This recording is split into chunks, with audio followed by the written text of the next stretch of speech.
Добрый день, дорогие друзья! Я приветствую вас на новой лекции канала «Жизнь после жизни есть, я знаю», который посвящен доказательствам жизни после смерти и устройству потустороннего мира, куда каждый из нас попадает по завершении своего земного пути, где и воссоединяется с ранее усопшими родными и любимыми и продолжает бесконечное путешествие по нашей прекрасной и удивительной Вселенной. Дополнительную интересную и полезную информацию за пределами лекций, ответы на ваши вопросы о жизни после смерти, познавательные статьи о потустороннем мире и даже мини-влоги о моей жизни вы найдете в нашем телеграм-канале. Ссылка на него, как всегда, в описании видео и на экране. Добро пожаловать! Сегодня мы поговорим о реинкарнации, или, выражаясь на русском языке, перевоплощении душ из одних тел в другие. Узнаем, как все обстоит на этом поле, и поймем, почему реинкарнация действительно существует, а не является вымыслом людей, как любят говорить скептики, выдумавших все это, чтобы не бояться смерти.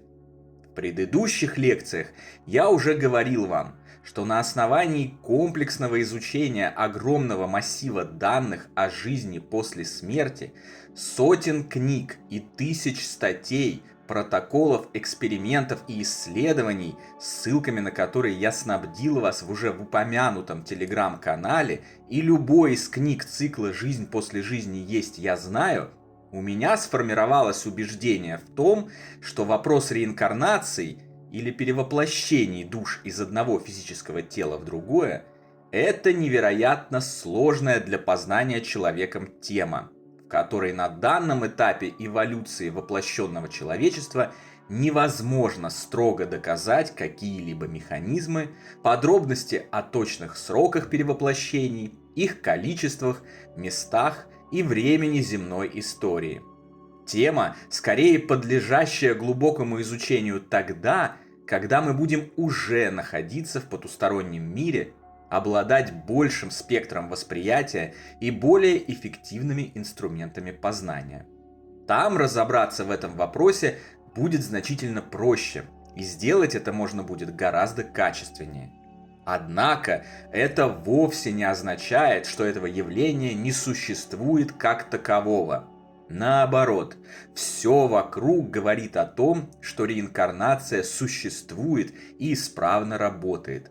Совершенно очевидно, что мы проживаем множество жизней, снова и снова возвращаясь на Землю после смерти предыдущего физического тела, встречаясь, разлучаясь, а затем снова встречаясь со своими родными душами, с коими нас связывают узы взаимной и искренней любви.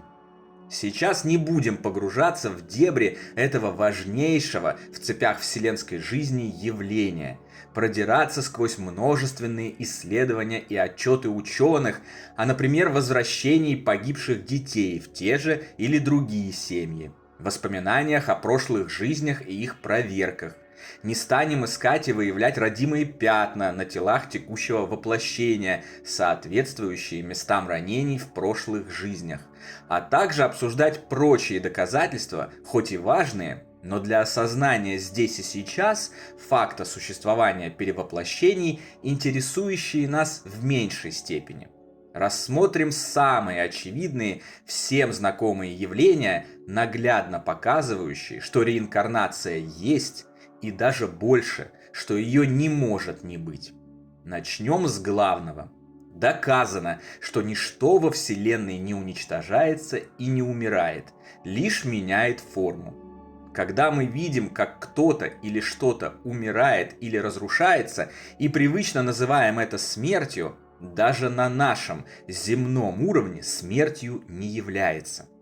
Элементарные частицы любого вещества, когда оно разрушается в результате старения или чего-либо умысла, не перестают существовать. Они лишь перестраиваются в иную форму, во что-то другое.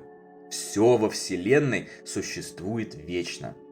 Закон сохранения энергии, известный каждому со школьной скамьи, гласит, что энергия не может быть ни создана, ни уничтожена, только преобразована из одной формы в другую.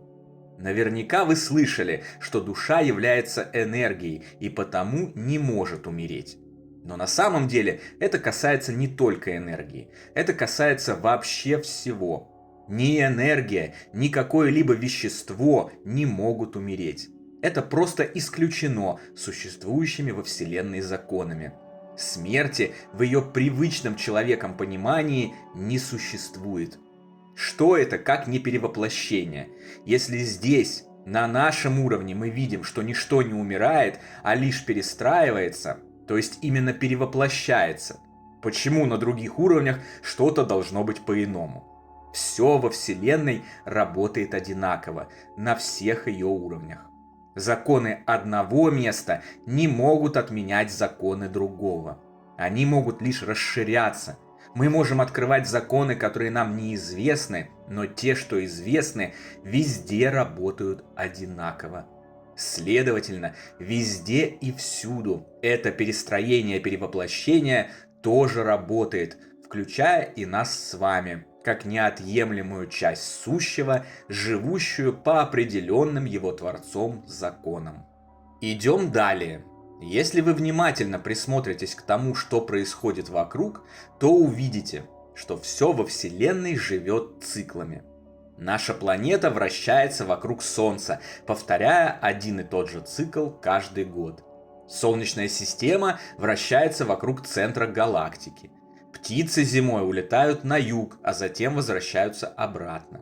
Приливы и отливы, сбросы возвращения листвы деревьями, времена года, сон и бодрствование, биение сердец, круговороты элементов в природе, женские менструальные циклы и так далее, и так далее, и так далее. Все подвержено закону циклического существования с целью продолжения жизни и ее развития. Даже странно думать, что наша жизнь не подвержена такому закону. Разумеется, и дух человека тоже живет циклами, периодически воплощаясь и развоплощаясь в материальном мире с целью развития, продолжения вечной жизни и распространения ее во Вселенной. Второе, самое очевидное доказательство реинкарнации состоит в том, что все люди разные уже от рождения. Один растет гением, другой глупцом и невеждой. Хотя оба находятся примерно в одинаковых условиях, воспитываются по одним и тем же стандартам, ходят в одни и те же детские сады и школы, университеты и академии, магазины и театры. Как обычно, приведу пример из моей жизни. Многие из зрителей и слушателей уже знакомы с моей самой родной и близкой душой – Даней, благодаря которому, как пелось в той песне, все мы здесь сегодня и собрались. У Дани есть брат. Они выросли в одной и той же семье, в одном и том же городе, воспитывались в одних и тех же ценностях и установках, и даже учились в одной и той же школе.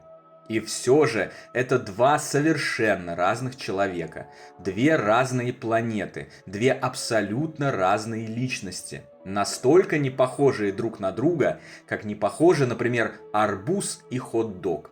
При этом примечательно, что внешне они наоборот очень похожи друг на друга.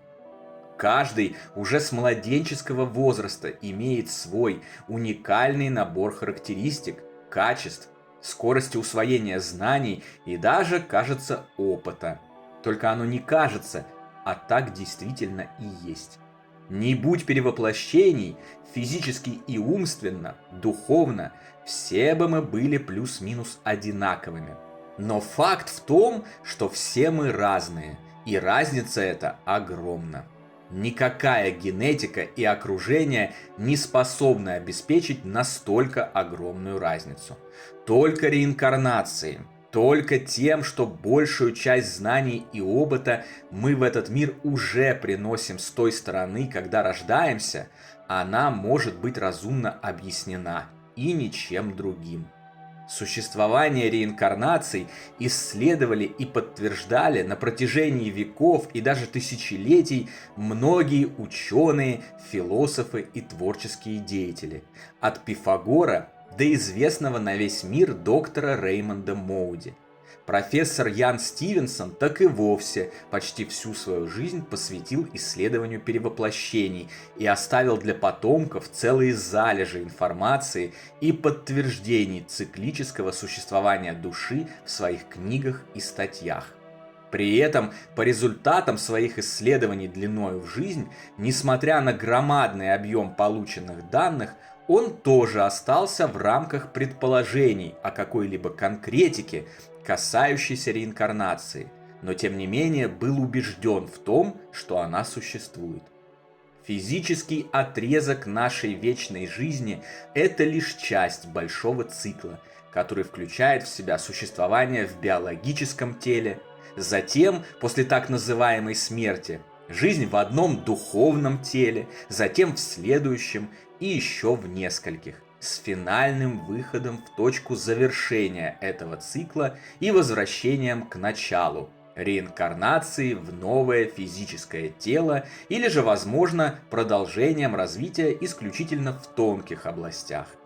Как это происходит, с какой периодичностью, по каким законам, является ли обязательным для всех, или цикл можно удлинить и остаться в духовном мире, не возвращаясь на Землю, а быть может, выбрав воплощение на другой планете, эти вопросы действительно останутся загадками до нашего прибытия на тот свет, где мы сможем разобраться в них вместе с нашими родными и любимыми.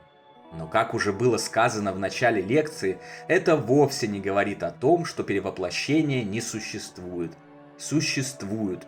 И это так же несомненно, как и то, что вы сейчас смотрите это видео и слушаете мои слова. Приведу еще одно важное доказательство в подтверждение сказанного. И это доказательство, если задуматься, чуть ли не самое важное. Это ваше внутреннее ощущение, которое по сути и является исчерпывающим. Если вы сосредоточитесь, обратитесь внутрь себя, прислушаетесь к внутреннему голосу и соотнесете его с тем, что происходит вокруг, вы поймете, что перевоплощение – это абсолютный факт. Вы живете здесь далеко не первый раз, да и знали об этом всегда. Пока мы проживаем исключительно в материальном мире, утверждающем, что жизни после жизни нет, а существует лишь то, что можно увидеть, пощупать и измерить, у нас в голове роится множество вопросов, не находящих ответов. Все как будто не так, не на своих местах. Повсюду несправедливость, какая-то ненормальность и несоответствие нашим глубинным, коренным представлениям о жизни, о добре и зле. И только когда мы открываем для себя знания о нашей бессмертной природе, о том, что души несомненно перевоплощаются и периодически возвращаются на Землю или другие планеты, все встает на свои места, все вопросы получают свои логичные ответы, а все узлы развязываются. Эту удивительную стройность, это истинное удовлетворение, это приятное понимание, спокойствие и избавление от страхов можно получить только и исключительно через открытие потустороннего мира, нашей вечной природы и уверенность в продолжении жизни после смерти физического тела. На сегодня это все, дорогие друзья. Не забудьте про наш Телеграм. Там интересные публикации продолжаются постоянно, круглосуточно, без обеда и выходных. Встречаемся на новой лекции здесь же, на нашем канале. А пока всего вам самого лучшего, волшебного и замечательного.